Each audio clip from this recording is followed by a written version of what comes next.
Well, hello again. Finally, after a very long hiatus, welcome to Sermon B-Sides. My name is Rusten. I'm one of the pastors at Coram Deo Church, and I'm here with Pastor Jon. What's up, Pastor Jon? Hey, dude. Good to be back. Yeah, you excited to be back behind the B-Sides wheel? Yeah, I'm both excited for lots of reasons, and it's also a little weird to be doing this on video, although it's way more convenient, and I think it'll work really well. But we started B-Sides doing it this way. Yep. During this little thing we're all trying to forget called COVID. I know. But it's funny, like we started doing it back then this way because it was uber easy to do. Yeah. And we kind of upped our game a little bit and did it in person, but it was a kind of a hardship to set it up because we don't have like the equipment or space to do it at the building. Like have a set aside place for it. But in our offices, it's like I can leave my stuff up all the time. Yep. So I think our last episode we recorded was actually in February. So there's been a lot. Was it really? Yeah, I looked it up. The last one we did was in February. Oh gosh, was that Colossians? No, it was actually Daniel. It was that's how much I forgot. Yeah, Daniel, and I think we got to Daniel 4. And there are so many things to say about Daniel, but we're not gonna do a review. We're just gonna jump into Daniel. I thought we finished Daniel. We did not finish Daniel. It's okay though. It's okay though. Go watch the sermons. There's enough there. It was a lot of fun. There's actually a lot of continuity between Daniel and where we're at in Exodus. Yeah, we are interestingly in enough. Exodus now. I know it is definitely. I taught Exodus in youth group once, and then I taught Daniel. I was like, wow, there's a lot of overlap. Yeah, a lot of similar conflicts, and a lot of. And I mean, you might also say the same for some stuff going on in like Acts too, which is what we did a while ago too. Yes, sir. So we're going to talk today about Exodus chapter 1. Yeah. And which is just full of all kinds of gems to get into.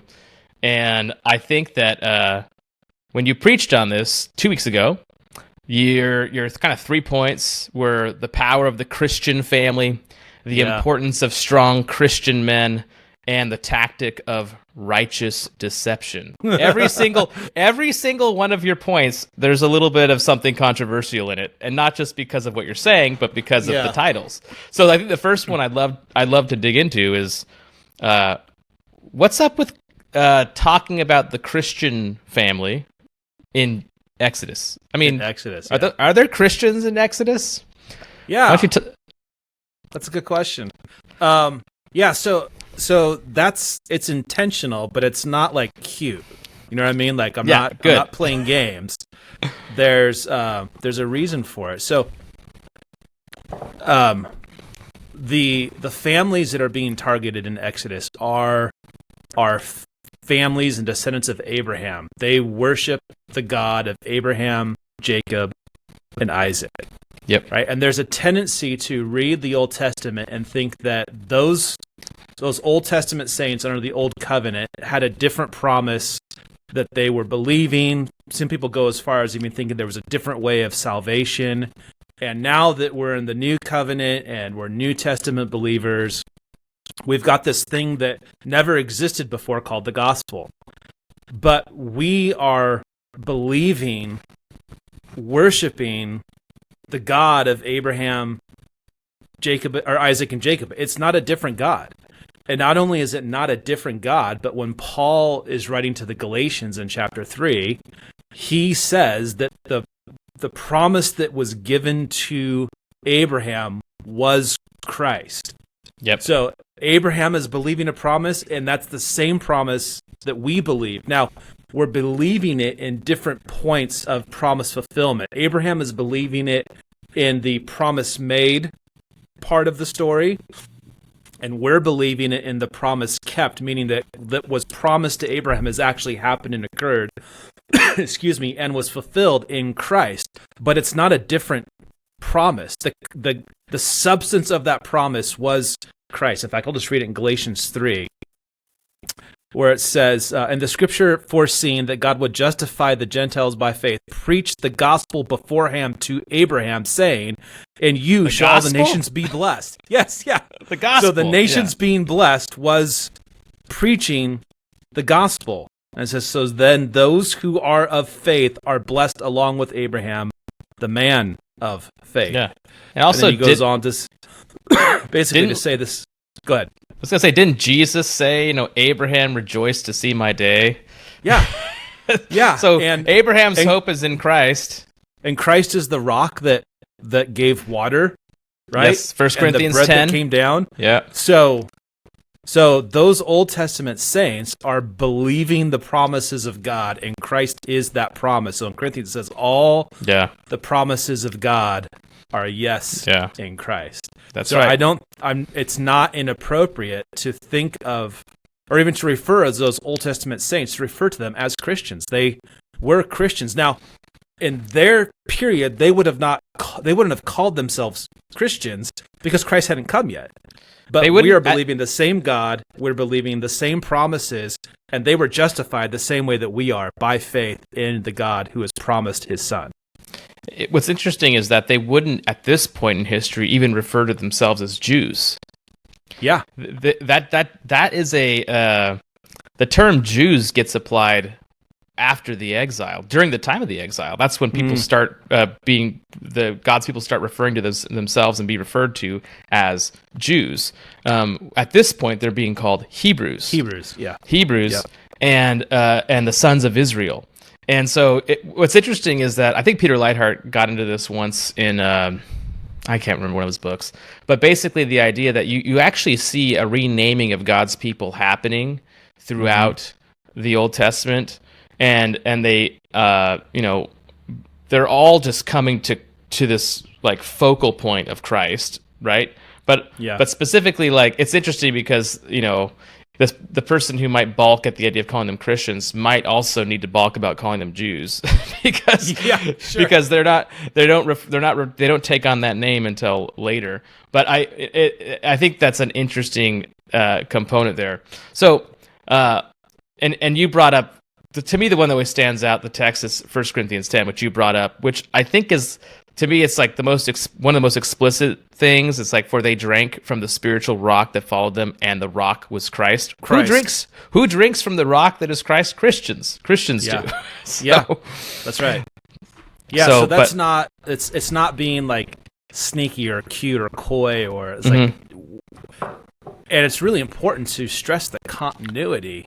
Yep. Because a discontinuity is a forced discontinuity in the text. Hebrews 11 talks about this, like, the hall of faith, and it's not like all these people who are listed were practicing some different religion, or had some different faith and some different God. They are our brothers and sisters. We are surrounded by a cloud of witnesses, but those witnesses are brothers and sisters. Yeah, and there's multiple times in that hall of faith where specific instances of faith are connected to faith in Christ. Yes. So I think we need to recover that. So I love that you've been doing that pretty stridently in the Exodus series. Yeah, and it's important in Exodus because when you're dealing with Pharaoh and the king of Egypt, he is specifically targeting families of faith. It's not just families in general. Yep. It's not just babies in general. Yep. Which is another interesting thing. It's of faith, of Christian faith. Yeah. Which is kind of like brings us to the chapter as it is. This chapter is all about crisis. There's we're given a brief introduction of where the people of God are after the book of Genesis, which they leave off in Genesis being in Egypt, in the land of Goshen.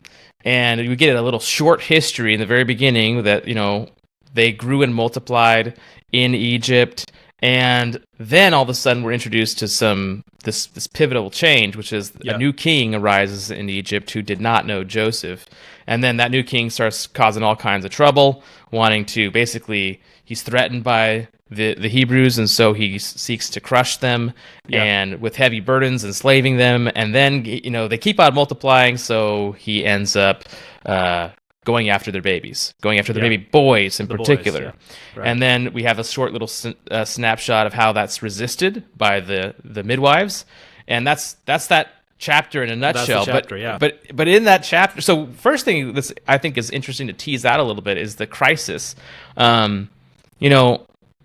Pharaoh wasn't always against the Christians.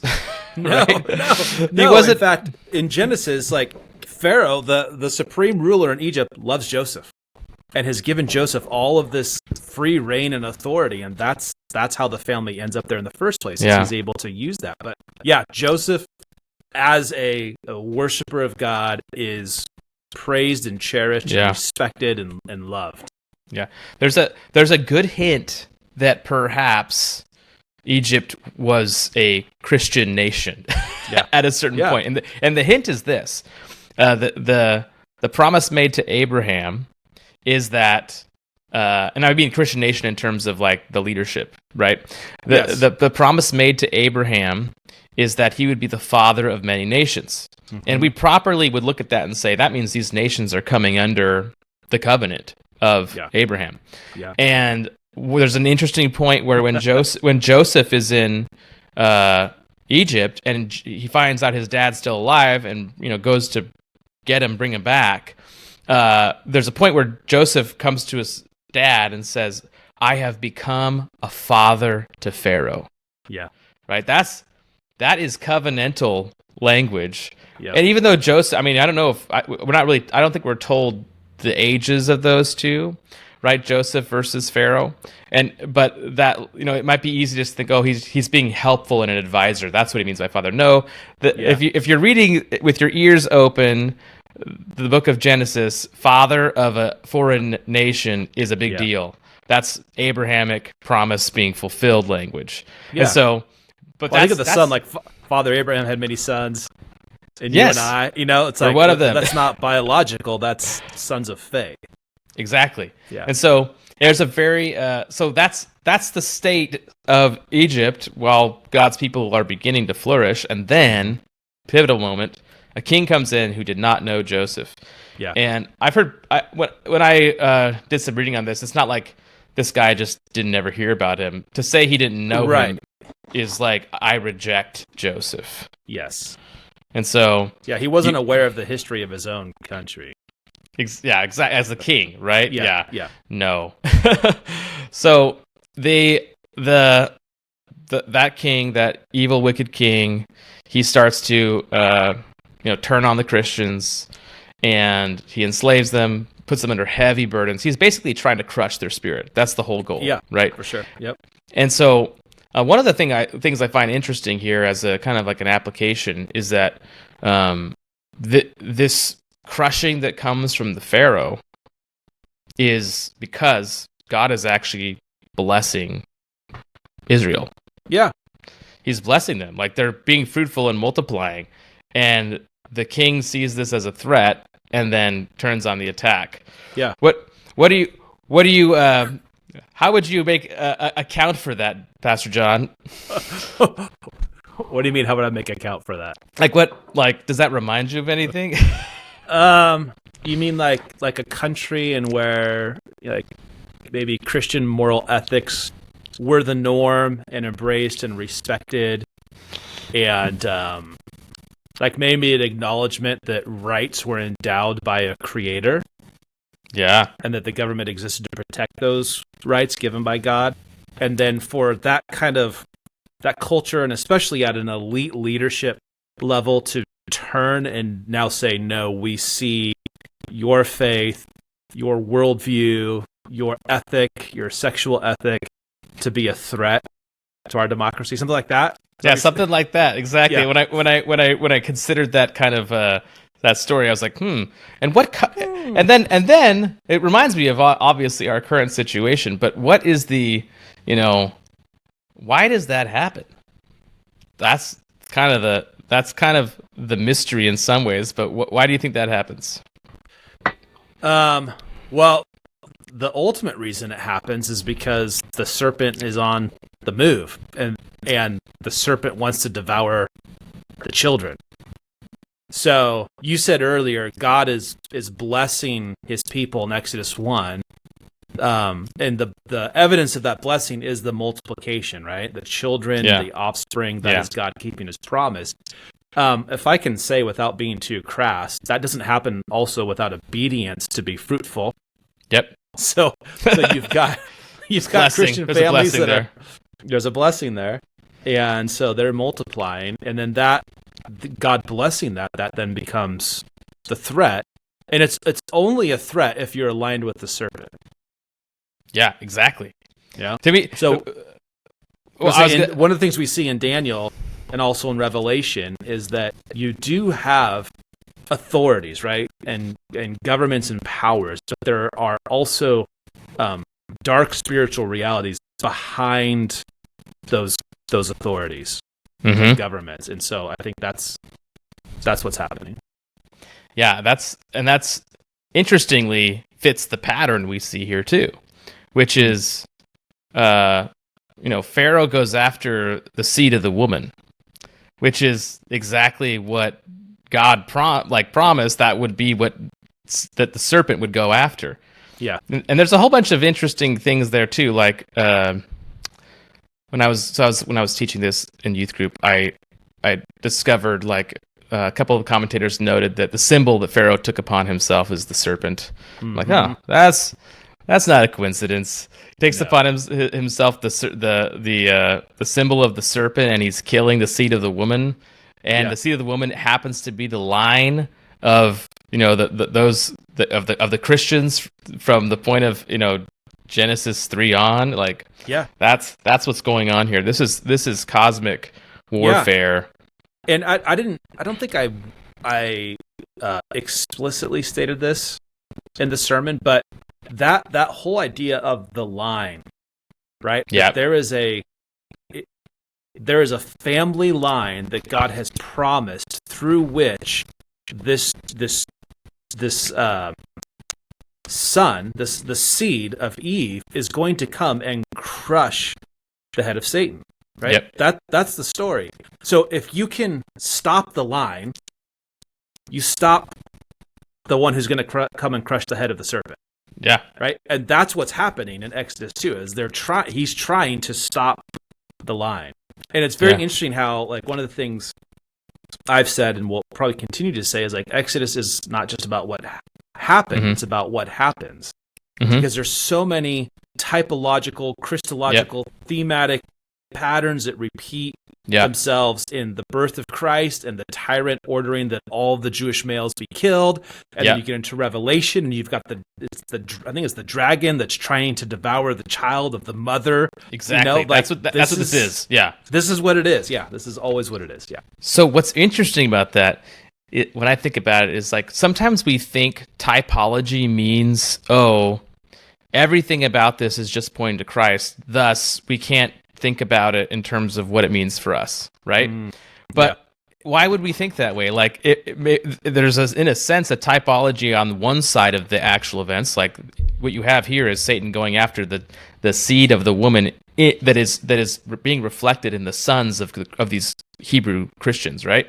Yeah. Like the seed of the woman. Like he doesn't just go after one, right? He's going after all of them, right? Yeah, and then and that's kind of type. You see that it explicitly happen with Jesus too. When Jesus comes, he's trying to attack him with Herod, killing the babies in Bethlehem. He survives that, and then he's still going after him, and that's, basically becomes Satan's downfall. He goes to actually crush Christ and gets crushed himself in the crucifixion. Yeah. But what's interesting is, like, it doesn't stop there. Like, Satan's still the devil's number one move is still go after the seed of the faithful Christian families, right? Yes.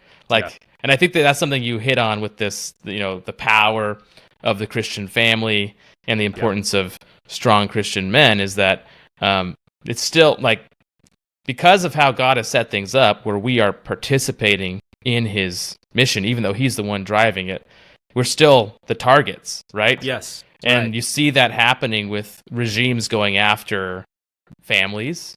Yeah. And regimes going after young men, cultural regimes or political regimes. Yep. So can you talk a little bit about I love we didn't even get to the first 2 points proper yet, but they're kind of tied together in a lot of ways. But the power of the Christian family. Okay. Yes. Yeah. What is the power of the Christian family? Okay, so let me back up a little bit just to connect some dots there. Sure. The serpent is always going after the seed. Is always going after the family, the Christian family. And even though the promised seed has come, right, who is Christ, he's still trying to He's got one move. He's got one move, yeah. Yeah. And so that's still happening today. And just as an example of that, like I talked about regimes, communist, totalitarian regimes, they always go after Christian families. Always, right? Always. You think about China and the cap on the birth rate, and like it's just evil. And it's an evil that ends up eating itself. Like with China, it's like their culture is literally collapsing because they've said you can't have kids. Well, it's funny what how happens God's when you do that. judgment is appropriate to what they have, the evil that they've committed. But right now here, if you were to look at all of the hot button cultural political issues in our country, every single one of them without exception is an attack on the Christian family. Yeah. All of them. Right?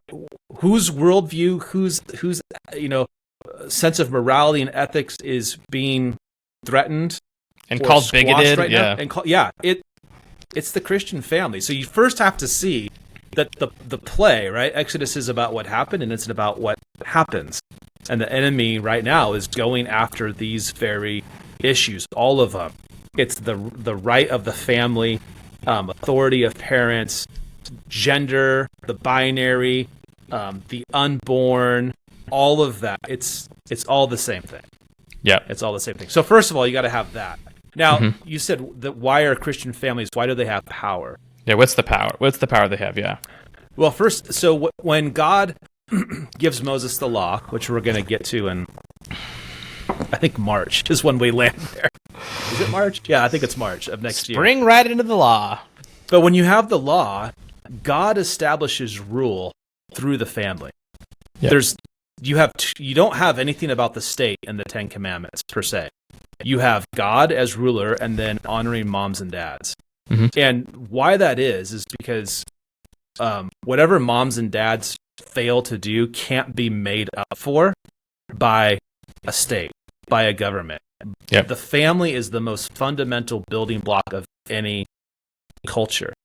And the promises are for you and for your children.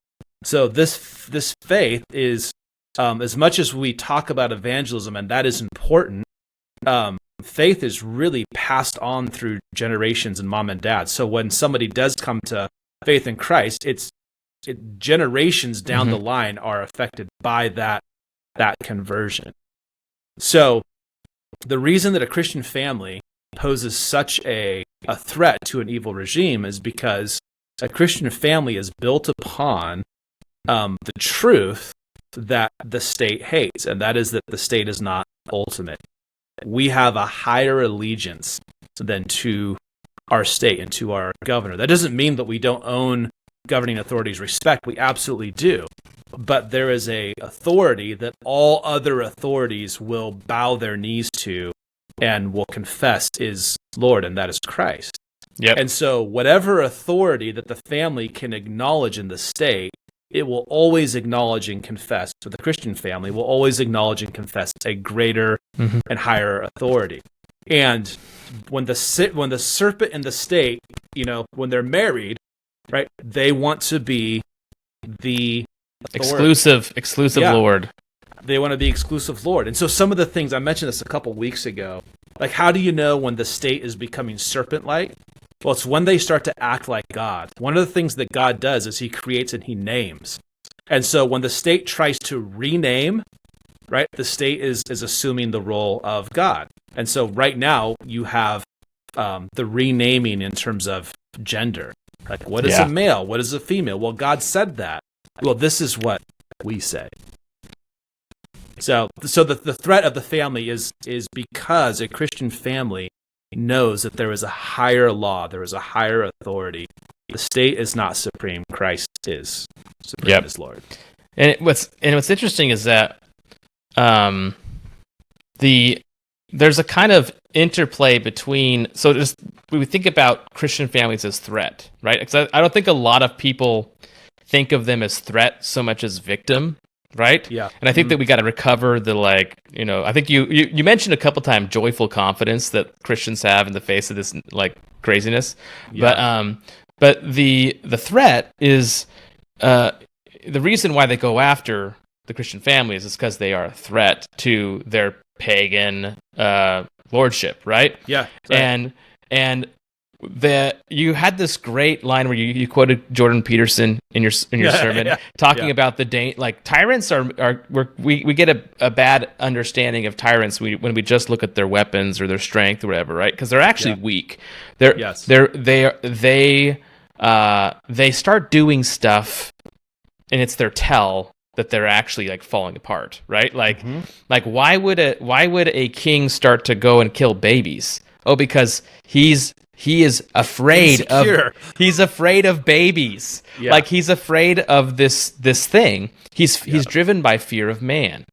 And the Christian family, one of the things I think that makes them ultimately the greatest threat ever is they don't fear man, they fear God. Yeah, that's right. And there's a courage and a joy and a resolve that comes out of that allows a Christian head of household and family to say, when the state says, hey, do X, Y, or Z, they say, let me check. No, not going to do that.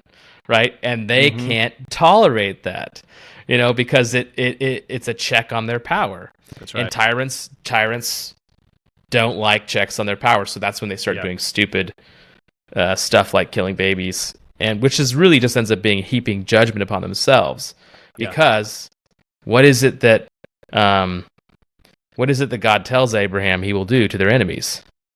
Those who curse them, he will curse them. Yeah. But let's just go dig a little deeper into the man side of things, because you didn't just talk about the family. You talked about the importance of strong Christian men, of which little lads, little baby boys, are the seeds of those future things called men, right? Yeah. So why is that in particular a strategic move by Pharaoh? So when you read Genesis 2, which is kind of taking day 6 and it's kind of spreading it out a little bit, and you have God creating Adam, and Adam is placed in this garden, and then before Eve is made, God gives Adam these commands, and he's supposed to essentially work the garden and protect the garden. Yeah. Now, if you're reading it, right, you're going, well, what's need to protect it from? Well, chapter 3, there's a serpent, right? Yeah. So there's a lot of people miss that because a lot of translations say keep. Yes. But it's the exact same word used for the angel who has the sword, who's keeping the garden, guarding the garden, right? So I think that's important to, Adam had a protective role.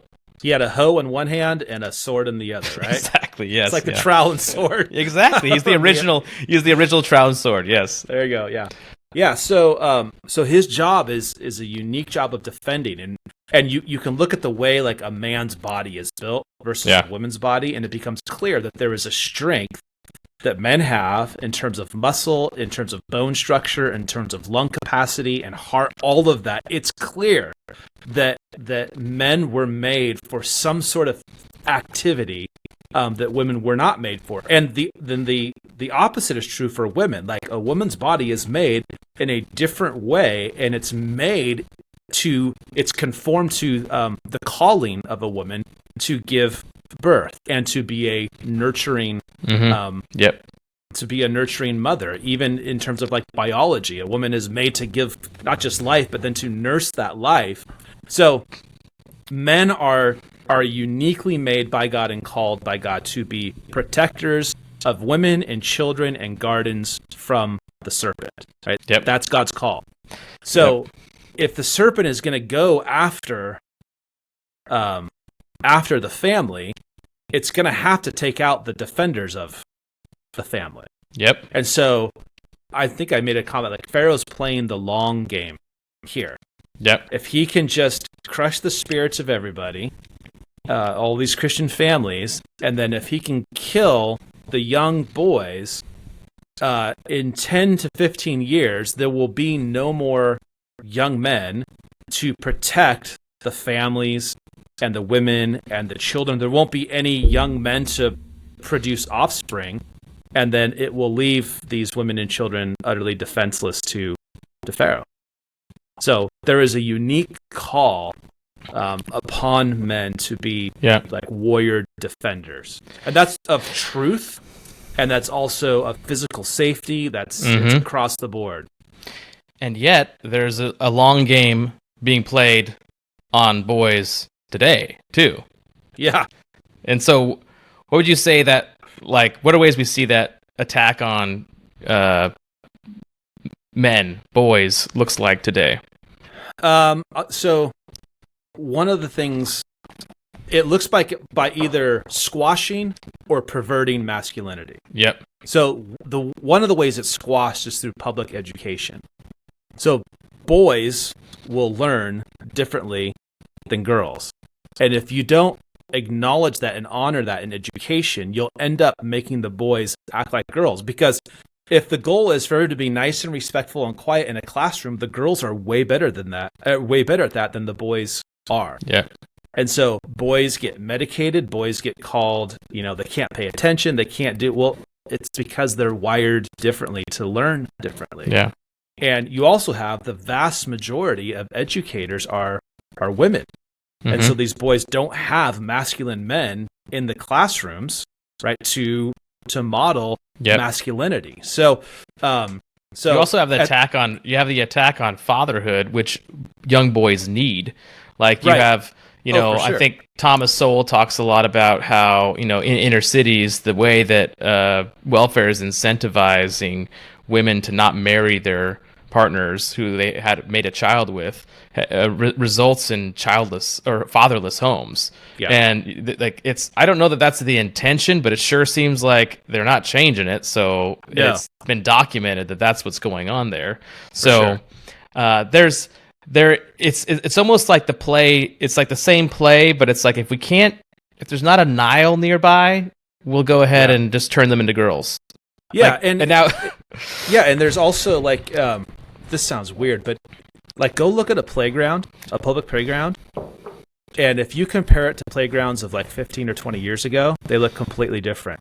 Because what they've done is they've taken everything that's remotely dangerous out of the equation, right? Now, I'm not saying we should have rusty knives on the playgrounds, to make them dangerous, but like a slide. You can't have a slide because a kid might bump his head. Well, that's boys need to run, and they need to be able to experience in a controlled way danger, right? Yeah. Yep. So you have the squelching of young boys. Yeah. But then you also have the perversion of masculinity, and the two ways that the obvious ways that comes up is one is video games, and the second is pornography. Yep. Right? So a godly man should have a sex drive, and that should lead him to a godly marriage where he will be fruitful and multiply. And protecting his family. And protect his family. But instead of doing that, he gets porn. Yep. Right? Which basically just corrupts his mind and makes him lazy and miserable. A guy should have an inclination to be protective. Yep. But instead of actually having a family to protect, you can just play video games online and pretend to be a man. Yeah. And I'm not saying that all video games are terrible, but those are ways that good instincts that God has given men in particular get perverted and twisted, and actually isolate men and keep them from having families and making families and being husbands and fathers. Totally. Well, I don't think we have time to cover righteous deception in any depth, but I think because we're gonna wrap it up at 35 minutes here. But I think I'll just tell people, you should go, if you didn't listen to the sermon, go listen to the sermon where it talks about righteous deception. It's a theme that comes up a lot in Genesis and in Exodus. Yeah. And it's almost like the play is, the serpent deceived the woman, and now the women, these midwives, for instance, are playing it back on him, right? Yeah. But in a way that is righteous. I think that one of the keys to understanding righteous deception is to understand the ninth commandment is thou shalt not bear false witness, right? And that witness has to do with using false knowledge in a court case against your brother, but you can also use true knowledge against your brother in a court case because the judge is bad, right? Mm-hmm. So, for instance, I think you brought up like Hitler, right? Like no one should contest that hiding Jews in your basement and denying that they're there is righteous. That's a righteous thing, right? Yeah. To deny when someone asks you, say no, there's no one here, right? That's the right thing to do, because to do otherwise would be to use feed true information to the serpent who wants to destroy them, right? Yes, right. So anyways, I think that we got to wrap up though. All right. Until next time, everybody. Trust Christ, go to church, and love your neighbor. See you guys. See ya.